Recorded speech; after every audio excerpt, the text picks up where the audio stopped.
క్రమశిక్షణ పాటిస్తున్నామని కూడా ఇక్కడ చెప్పక తప్పదండి. ఓకే, మోహన్ రెడ్డి గారు, ప్రజలు మభ్యపెట్టే నంబర్లకు ఏమంటుంది వైసీపీ? అబద్ధాల బడ్జెట్ అంటుంది. ఏ కణంలో మోహన్ రెడ్డి గారు? నమస్కారం అండి. మీకు ప్యానెల్ లో పాల్గొన్న పెద్దలకు, రాజ్ న్యూస్ చూస్తున్నటువంటి వీక్షకులకు అందరికీ పేరు పేరున హృదయపూర్వకంగా నమస్కారాలు. మా శేఖర్ రెడ్డి గారు దాదాపు 15 నిమిషాలు మాట్లాడినారు. మళ్ళీ నేను మాట్లాడేప్పుడు ఏం చేస్తా అంటే, ఆయన మొదలు ఇంతసేపు మాట్లాడించినారు, ఆయనతో ఏదో మాట్లాడుతుంటే నన్ను ఇంటా ఉండాలా అనేది ఆయనకు అలవాటు ఉంది కొంచెం. సరే, ఇంతవరకు మాట్లాడే నేను ఎక్కడ డిస్టర్బ్ చేయలే, కొద్దిసేపు ఊరుకు ఉండాలి. ఇప్పుడు వీళ్ళు చెప్పినటువంటి పథకాలకు, వీళ్ళు కేటాయించినటువంటి బడ్జెట్ కు చూసినప్పుడు జీరో కనిపిస్తుంది. వీళ్ళు చెప్పినటువంటి పథకాలకు వీళ్ళకు 1,25,00,000 రూపాయల విలువ చేసే పథకాలు చెప్పినారు వీళ్ళు.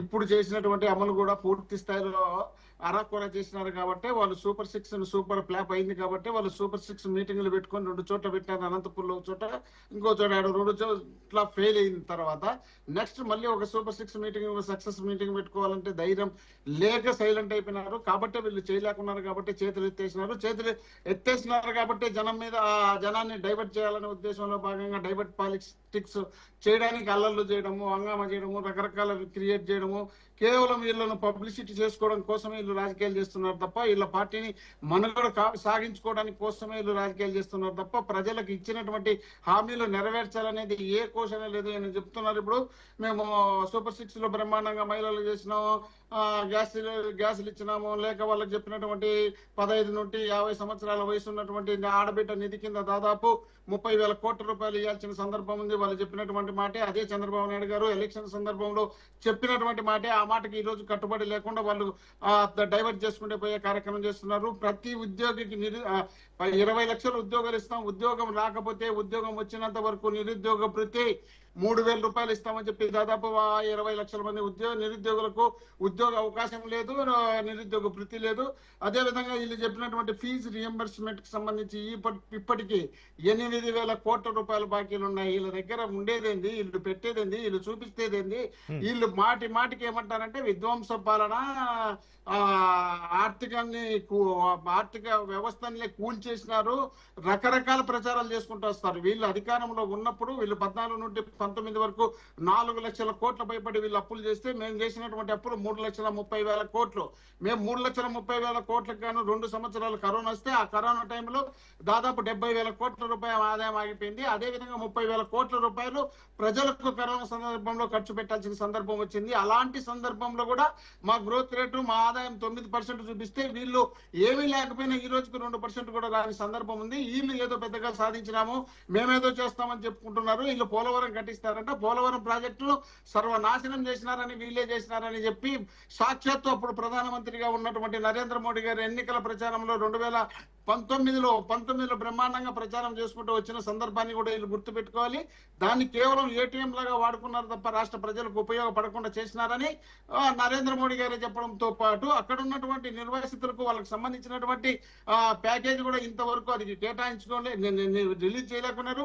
వీళ్ళకి ఇంత సందర్భాలు, ఇంత అవకాశము ఉండి కూడా వీళ్ళు కేంద్రం వీళ్ళ చేతుల్లో ఉండి కూడా కేంద్రం వీళ్ళు సైడ్ వచ్చి పడిపోయే పరిస్థితుల్లో ఉన్నా కూడా రాష్ట్రానికి రావాల్సినటువంటి బడ్జెట్ లో కానీ, రాష్ట్రానికి రావాల్సినటువంటి నిధులకు సంబంధించినటువంటి వ్యవహారాలు కానీ, మనకు రావాల్సిన పర్మిషన్లు కానీ, లాస్ట్ కు కర్ణాటకలో ఉన్నటువంటి స్టీల్ ప్లాంట్ ను వాళ్ళు పోనీయకుండా నిలబెట్టుకునే పరిస్థితి తీసుకొచ్చుకుంటే, ఆంధ్రప్రదేశ్ లో ఉన్నటువంటి విశాఖపట్నంలో ఉన్నటువంటి స్టీల్ ప్లాంట్ ను అమ్మేదానికి రెడీ చేసి పెట్టి చేతులు ఎత్తేసి ఒకరి మీద ఒకరు తప్పించుకోవడానికి రకరకాల ప్రయత్నాలు చేస్తున్నారు. ఈ రాష్ట్రానికి సంబంధించినంత వరకు వీళ్ళు చేసినటువంటి మేళ్లు ఎప్పుడు ఉండవు. ఇప్పటికీ 3,30,000 కోట్ల రూపాయలు అప్పు చేసినారు. ఆ తర్వాత ఇప్పటికే దానికి ఒక్క చోట కూడా ఒక్క ప్రయోగం ఒక్క మంచి పని చేసిన సందర్భం లేదు. 3,30,000 కోట్ల రూపాయలు అప్పు చేసి మళ్ళీ సంవత్సరానికి 1,00,000 కోట్ల అప్పులు చేసేదానికి రెడీ అవుతున్నారు. ఈ విధంగా అప్పులు చేసి రాష్ట్ర భవిష్యత్తును సర్వనాశనం చేయడానికి వీళ్ళు కంకణం కట్టుకొని, కేవలం మనం అధికారంలో ఉంటే చాలు, రాష్ట్రం ఏమైనా కానీ, ప్రజలు ఏమన్నా కానీ, ఎవరు ఎక్కడ పోయినా పర్వాలేదనే ఉద్దేశంలో భాగంగా అమరావతి అనే పేరు మీద దాదాపు ఇప్పటికి అక్కడ 60 లక్షలు కేటాయించినామని చెప్పి 60 లక్షల నుండి ఈ రోజుకి ఒక్క మంచి పని చేసిన సందర్భం లేదు. ఒక సిఆర్డిఏ బిల్డింగ్ తప్ప ఏ ఒక్క బిల్డింగ్ కట్టించిన సందర్భం లేదు. కేవలం కంప చెట్లు కొట్టడానికి, నీళ్లు తోడడానికి, వీళ్ళు లైట్లు వేసుకుని షో చేయడానికి తప్ప అక్కడ అమరావతి ఇంకా 50 సంవత్సరాలైనా పూర్తి కాదు. వీళ్ళు రాష్ట్రంలో పేరు చెప్పుకోవడానికి బ్రహ్మాండంగా ఉంటుంది. ఒక బాహుబలి గ్రాఫిక్ చూపిస్తారు, ఇది దేవతల రాజధాని, ఇది దేవుని రాజధాని, ఇది వాళ్ళు మునులు ఉన్నారు, వీళ్ళు ఉన్నారు, వాళ్ళు ఉన్నారు అని చెప్పుకోవడానికి ప్రయోగాలు చేస్తున్నారు తప్ప అక్కడ అమరావతి ఏమాత్రం డెవలప్ కాలేదు. కాబట్టి ఈ రోజు రాష్ట్ర ఆదాయమే లేనప్పుడు, రాష్ట్రంలో ట్యాక్సులే లేనప్పుడు, రాష్ట్రానికి ఇన్కమే లేనప్పుడు, రాష్ట్రంలో బిజినెస్ జరగనప్పుడు వీళ్ళకి ఆదాయాలు ఎక్కడి నుండి వస్తాయి?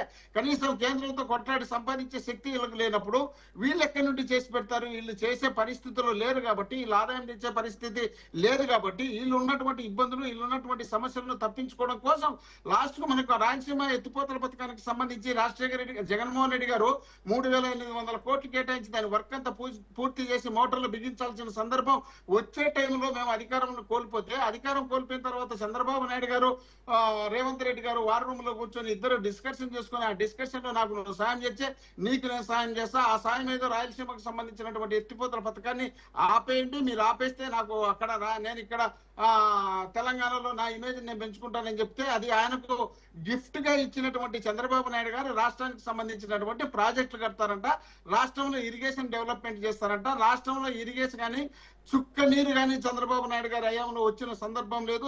కనీసం ఆయనకు అవకాశం ఇచ్చినటువంటి కుప్పానికి కూడా నీళ్లు తీసుకోలేని పరిస్థితి ఉంటే రాజశేఖర రెడ్డి గారు, జగన్మోహన్ రెడ్డి గారు వాళ్ళు ముఖ్యమంత్రి అయిన తర్వాత కుప్పానికి నీళ్లు తీసుకుపోయే పరిస్థితి ఇచ్చినారు. ఆంధ్రప్రదేశ్ కు సంబంధించి, అదేవిధంగా అనంతపూర్కు సంబంధించి ఈ రోజు చెప్తున్నారు హార్టికల్చర్ బ్రహ్మాండంగా డెవలప్ అవుతుంది, డెవలప్ చేసినామని. అనంతపూర్కు హంద్రీనివాస సుజల స్రవంతి ద్వారా రాజశేఖర రెడ్డి గారు ఉన్నప్పుడు అక్కడ జీడిపల్లె వరకు, పోతిరెడ్డిపాడు నుండి జీడిపల్లె వరకు నీళ్లు తీసుకొచ్చి అక్కడ డ్యామ్ కట్టి అక్కడి నుండి భూగర్భ జలాలు పెంచేందుకు ప్రతి చెరువులకు నీళ్లు ఇచ్చినారు కాబట్టి అక్కడ భూగర్భ జలాలు పెరిగినాయి కాబట్టి ఈ రోజు రైతులు సస్యశ్యామలంగా ఉన్నారు కాబట్టి వాళ్ళ పేర్లు చెప్తున్నారు. కాబట్టి వీళ్ళు రాష్ట్ర బడ్జెట్ పూర్తి జీరో, ఏం ఒట్టుకు పనికొచ్చే బడ్జెట్ కాదు. కేవలం 3,02,205 కోట్ల రూపాయలు కేటాయించినట్టు, దానికి అప్పులు ఇవి అవన్నీ చూపించినట్టు పెట్టారు. కానీ ఇక్కడ వచ్చే ఆదాయం మన దగ్గర లేదు. వీళ్ళు చెప్పినటువంటి హామీలు చాలా ఉన్నాయి. ఈ హామీలు నెరవేర్చాలంటే వీళ్ళ వల్ల కాదు, వీళ్ళు చేయలేరు. కాబట్టి వీళ్ళు ఏదో ఒకటి తప్పించుకొని పోవాలనే ఉద్దేశంలో భాగంగా కేవలం జగన్మోహన్ రెడ్డి గారిని టార్గెట్ పెట్టుకొని మాట్లాడే కార్యక్రమం వీళ్ళు చేస్తున్నారు. ఎప్పుడో పోయి జరిగిపోయింది. మూడో బడ్జెట్ పెడుతున్నారు. మూడో బడ్జెట్ పెట్టేటప్పుడు ఇంకా జగన్మోహన్ రెడ్డి గారి పేరు చెప్పడానికి ఏముంది వీళ్ళకు? వీళ్ళు చేయాల్సింది వీళ్ళు చేయరు, వీళ్ళు చేయకూడనటువన్నీ అక్కడ చెప్పుకుంటూ కూర్చుంటారు. దానికి భజన చేయడానికి కొన్ని ఛానళ్ళు ఉన్నాయి, ఆ ఛానళ్ళ ద్వారా వీళ్ళు పబ్లిసిటీ చేసుకొని కాలం గడుపుకుంటున్నారు. రైట్ శ్రీధర్ గారు, ప్రభుత్వం చెప్పే అభివృద్ధి అంటే ఈ